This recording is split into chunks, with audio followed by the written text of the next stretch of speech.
اگر آن ترک شیرازی به دست آرد دل ما را، به خال هندویش بخشم سمرقند و بخارا را.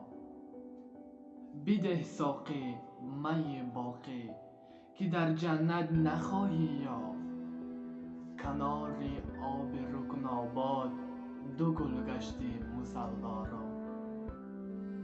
فیغان که لولیان شوخ و شیرین کار شهر شد، چنان بردند صبر از دل که ترکان خان یغما را. من از آن حسن روزافزون که یوسف داشت دانستم، که عشق از پرده عصمت برون آرد زلیخا را.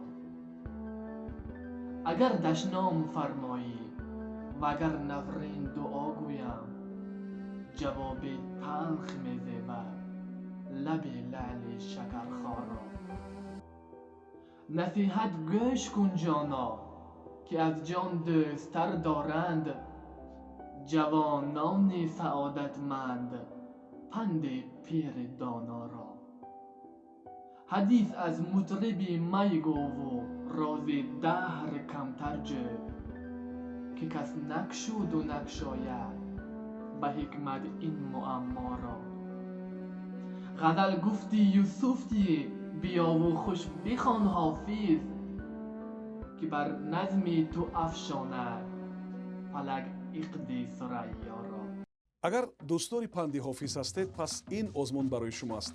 маркази хират озмуни ғазалхониро дар портали YouTube роҳандозӣ кардааст, ки барои он сину сол тамоман муҳим нест.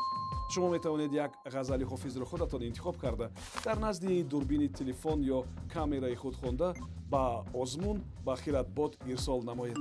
мо онро дар саҳифаи YouTube мегузорем. ғолиби ҷойи аввал соҳиби 1000 сомонӣ ва 10 китоби мотиватсионӣ аз маркази хират хоҳад буд. нафаре ки ҷойи дуюмро ишғол мекунад соҳиби 500 сомонӣ ва 5 китоби мотиватсионӣ мешавад. соҳиби ҷойи сеюм соҳиби 5 китоби мотиватсионӣ мешавад.